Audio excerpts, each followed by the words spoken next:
If you're tired from jumping business model to business model, looking for a way to make money online, building a real company, a real business, then listen up, because today I'm going to be dropping a lot of game for you.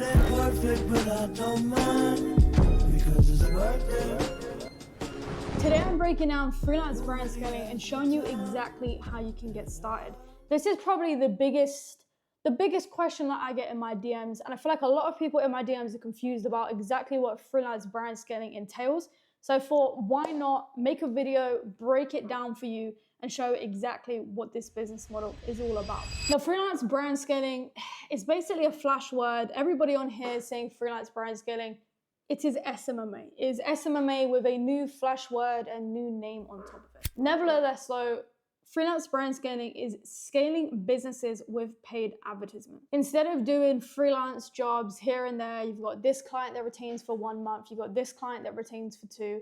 I'm going to be showing the process of building a full scalable agency like I've done myself, and how you can do the exact same. Now, the doors to my program are briefly shut at the moment while I focus on the current mentees and really dig in deep to get even more amazing results. My DMs are always open for questions, so if you watch this video or any of my other videos and you have any questions popping up, shoot me a DM. I try to respond to all. My DMs are pretty flooded, but I can promise you that I will get to the DM. So anything you're confused on, any questions, anything about my journey, hit my DM and just know I'm about to drop you a lot of sauce. Step 1 in understanding what freelance brand scaling is. So obviously, as I mentioned previously in the video, you're running ads for businesses. Now, a lot of people come into the process and the main thing that they get stuck on and waste a lot of time on is trying to find the best niche. Now, yes, you need to think about what niches are profitable, what niches are actually going to be around in a year's time. And another thing that I like to personally think about is what niches can see the value from what you're doing. So what I mean by that is, let's say, for example, a restaurant, let's use this for argument's sake, right? Let's say we're running ads for a restaurant. This might be a hot take. I know a lot of people in the space are running ads for restaurants, etc., and different kind of niches, but this is just my take. So let's say you're running ads for a restaurant, right? Now, they cannot directly see the return on their spend. And I think, to me, in my opinion, that would lead them to not want to retain long enough because they cannot see the value in what they're spending. What I mean by that is, let's say, for example, I work with an e-commerce brand, and let's say I work with a brand that is selling my top, right? They can directly see I've spent 50K to get back 150K. And that is the direct attribution to what we have spent. With, let's say, a different niche, maybe a more gray area like a restaurant, you have to understand that whatever you're spending on ads, you cannot directly see the outcome of that spend. Whenever I've worked with niches like this where they can't directly see, how many leads they've got, or how many deals they've closed, or how many products they've sold, they long term start to kind of second guess, is this really what's holding my business together? They start to see, is this something that is really key here? Or is this something that we could move without? Because they struggle to see the value in what you're doing. So that's one big takeaway I want you guys to note down. Can they see the value in your effort and what you're doing for them with the ads? On top of obviously just running their ads, you can do loads of other different things too. So a little bit of background about me. I started off in this space basically doing organic marketing. And pretty much what I was doing for brands was, let's say, for example, running their TikToks, running their Reels, and I didn't even step into the paid space yet. Now, stepping into paid and adding that into my agency was probably the best decision I made.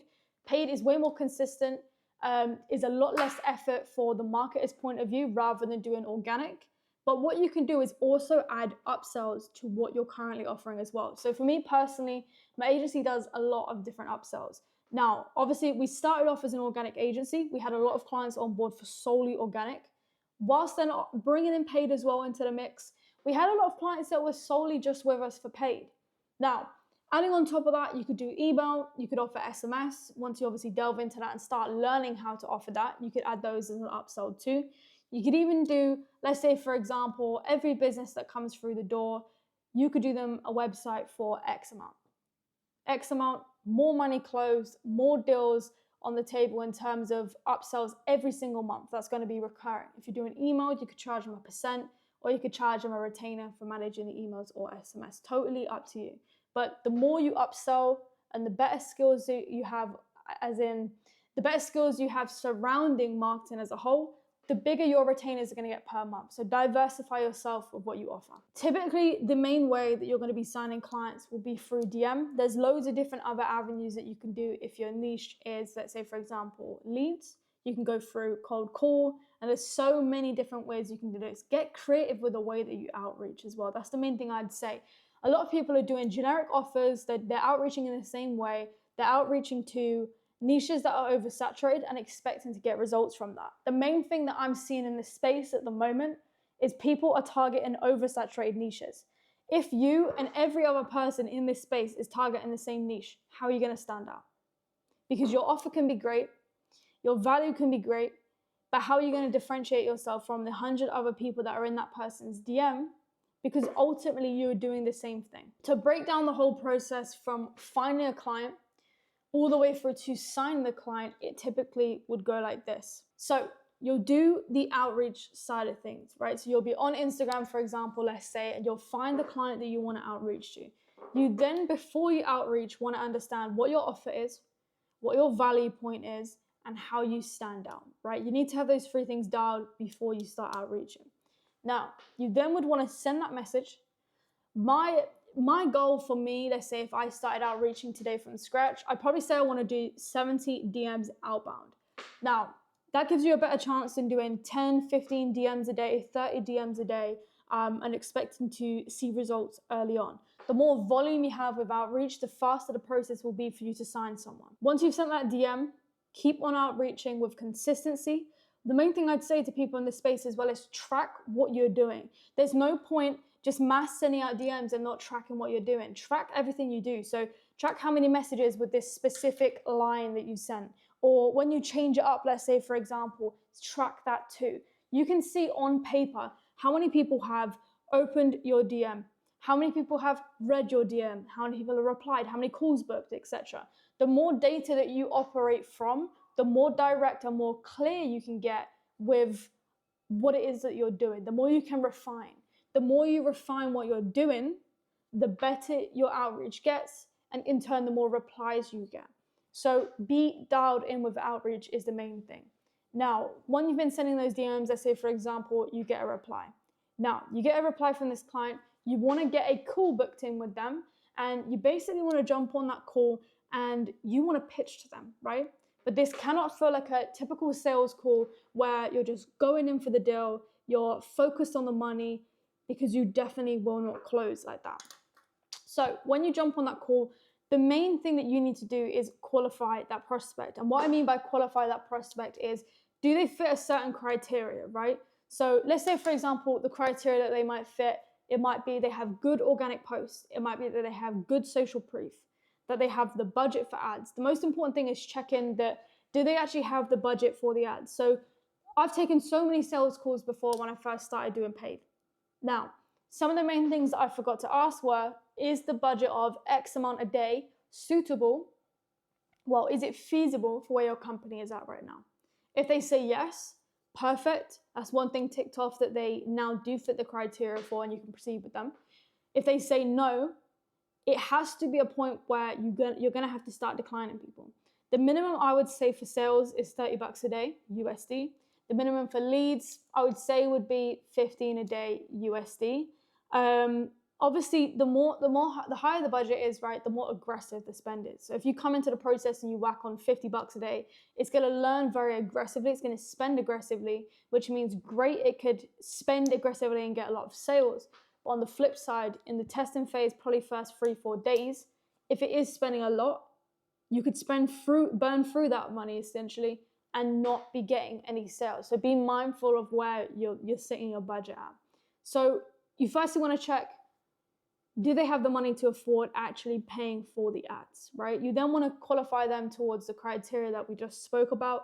You then want to get to know more about them and their business, right? You want to be super personable. So it's nothing more than a normal conversation. Nothing more than a normal conversation like you would have with someone down the coffee shop, someone down the road, right? So, we're on the Zoom call, we're having a conversation, and I'm basically saying to them, so how long have you been in business? Oh, okay. So in terms of like your marketing right now, like what are the biggest challenges you're facing? And instead of just making it feel like an interrogation or a question, Q&A, sit down call, you want to really relate to them and really show that you're listening to them. So this to me feels super simple, but it's a big thing that a lot of you guys get wrong, is that you're not having the call in a conversational manner. So whenever they say something to me like, oh, my biggest maybe hurdle in marketing is not finding the right team, for me it would be like, no, honestly, bro, I completely get that. In my experience, obviously, I ran a brand myself. The biggest thing for me was finding the right person to give that creative control to in my business, because I felt like I was more hands off. I totally get that. Is that what it looks like for you, or is it something else? Like, tell me some more. Yeah. Having that conversation back and forth with them, really listening to them, making them feel like they're not the one who's just being asked loads of questions and they're just answering. You're saying, okay, next question. You want to make it feel laid back and conversational, where you hold the frame very nicely. And for me, one thing I do on that call is I leave it super open. So I always reinforce them, like, look, if you have any questions, anything's popping up to you throughout this call, feel free to ask. And when they ask you questions, you need to be holding that frame and showing that you know what you're talking about. The biggest way to turn someone off on a onboarding call or a closing call with freelance brand scaling is to not seem like you know what you're talking about. So the main thing for me is I say, oh, have you got any questions? They might ask me specifics about the ads. And I can tell you right now, there's no question that they would ask me ever now that I don't know. But when I was new to the space and I didn't know every single thing, trust me, they were going to ask me stuff that I didn't know. And sometimes I was just like, what do I say? You just have to go with it. As long as you hold a confident frame, you're speaking slowly, you're, guiding the conversation, you appear to be knowledgeable. Do you know what I mean? And it's like, even at the start, sometimes, of course, they're going to throw you off. Sometimes they used to ask me questions and I'd be like, I don't know the answer, but let's just, think for a little bit and just say, yeah, that's a really good question. Now I've brought myself a little bit of time, and now I'm just going to spout whatever I think is best whilst holding confidence. Do you know what I mean? You're not always going to know the answer to every single question at the start, and that's okay. But as long as you come across like you are confident, you know what you're talking about, they're going to feel more comfortable. The biggest way to make them feel comfortable with proceeding with you over any other agency is expert knowledge. You want to make them think that you know everything about what it is that you're doing for them. So that's like the deliverables of the ads, or super personable with them on the call, having really good communication, making them feel comfortable, reinforcing with them that, there's a contract. We can go through that contract together to make sure you're 100% comfortable. With the first clients that you get, and I mean, I'm even like this with my clients now, I'm always very focused on communication. I'm focused on if they're comfortable, because those are the main two things. If you drop those two, the trust is going to go down, and that's when they're going to get wondering eye. In a relationship, let's say, for example, right? Let's say you have a girlfriend, she starts acting up, you're not liking her behavior, now you've got wondering eye. It's the same with a client, right? It's like, if I'm not giving them time, I'm not giving them space to ask me questions, I'm not making sure they're 100% comfortable and meeting their needs, then they're going to find an agency that will. And they think that they've got a lot of options. Then on that call, obviously, you're going to close the deal. This will be where you either arrange, let's say, for example, a retainer. So the retainer will be X amount a month. Let's say, for example, you're doing 1K a month. You would sort the contract, send the contract to them using Stripe or Square. And then from there, they would obviously sign it, and then you would get the process moving. So you could either do a retainer, as I mentioned, or you could do 10% of sales. It totally depends on what it is that you're looking for. For you, it might be that you want more consistency, so you'd opt for a more retainer-based pay, or it might be you want more flexibility. So if the brand is larger, let's say, for example, the earning potential is there, you can make that call on what you pitch to them. So you could pitch to them a retainer, you could pitch to them, let's say, the 10%, but it's all up to your judgment on the information you know about the brand, what is going to make sense for them, but also going to make sense for you. Now, after you've had that call with them, it'll be the onboarding process. So getting access to the Facebook, getting access to all the things that you need to proceed. And then that is the point where you would run the ads. Now, typically, once you get into the ad manager, you'll be then going through the process of setting up the ads, getting the ads going in terms of creating the creatives, inputting the creatives, building out the campaigns. Now, for a lot of people, this is the most nerve-wracking part about the process, is when you run ads for your first client, you've got a lot of, things whirring in your mind. you're worrying about, okay, so I've done the hardest hurdle, what feels like, which is getting the client, which it is the hardest hurdle. But then you've got the aspect of, okay, right, now I've got this client, but now I've got to deliver for the client, and now I'm just scared. At this point in the process, you need to remain super confident in yourself. If you don't believe in yourself, no one else will. Any outside noise talking about like, oh, what happens if you don't deliver, or anything like that, silence the noise. You have no choice in this situation but to go and do your best. If you deliver for the client, you deliver for them. If you don't, you don't. At the end of the day, you are learning, and it's a learning curve. I'm not going to sit here and lie to you guys in this video and say, oh, I delivered for all my clients, because I fucking didn't. I'm not going to sit here and lie. There were some clients that I couldn't deliver for because I didn't know what the full funnel looked like yet, and I couldn't fix the issue, diagnose the issue, which is important. I talk about funnels in one of my other videos. So if that's something you're not as confident on, go and watch that, and it will help you massively. And I think the main thing for me was I was not choosing clients that were high quality. The main thing I want you guys to get out of this video is the clients need to be high quality, or you're wasting their time, you're wasting your time. Because at the end of the day, if you're running a free trial, or you're running like, I don't know, half price for the first month, or whatever your offer is you've created, you want to make it worthwhile for your time and theirs. So the client needs to be of good quality, not just some startup with 100 followers that you've chosen because you're new and you can't get the results, right? You need to believe in yourself. You need to go for good businesses that you can get results for, and not undersell yourself is the biggest thing I see people doing. Do not work with startups with no followers, no organic, any of that. But in this video, I've basically gone over the full process of what is freelance brand scaling. Running ads for businesses. Obviously, you can build out your agency to offer other things that upsells too. But the whole process from basically zero to landing your client, I've mapped out in this video. So obviously, as I said, a lot of people watching this and a lot of people in this space will start off as what's called a freelancer. So operating your agency as one, operating your agency on your own, and then building out a proper agency, obviously, once you're at capacity with the clients. For me, for my paid ads journey, I started off, obviously, let's say freelancing with organic. I built out my agency and team there. So when I moved into paid, I already had a team. It was just about kind of expanding that a little bit more and bringing people in who could media buy rather than being specialized in organic, because you need people who specialize in different areas to come in and help you out. So sometimes I say, for example, if I was to start this whole process again, I would start running ads on my own. I'd then build out a team at the right time. The right time is the big key thing I said here. Bringing in the team at the right time. You don't feel pressure to, oh my God, I need to build this big agency now, I need to bring in this person, that person, and you've got 2 clients. You will know personally when you're bottlenecked. You will know when it's time to expand your team and what that looks like for you. You will know because you'll feel it. I've been bottlenecked with organic so many times, and trying to hire was a nightmare. But once you get the process down of hiring and leading a team and building a team, it all falls into place and it's great. But this video is basically going over what is freelance brand scaling, how do you get paid, and what does that process look like as a whole. Jumping off the back of what I said there in terms of getting paid, I just forgot that I didn't mention this. So obviously we spoke about the retainer, we spoke about the 15% of sales, and we also spoke about the contracts. Now, the biggest thing that people always ask me in my DMs as well, I get so many questions, but this is another big thing, is let's say, for example, what payment processors should I use? Now, the main 2 payment processors, and a lot of people are going to hate me for this, I would say use Stripe and use Square. Obviously, this is crazy, but you don't want to be using Stripe once you're at a certain point. For me, I was like, oh, I've got no problem with Stripe, got no problem with Stripe.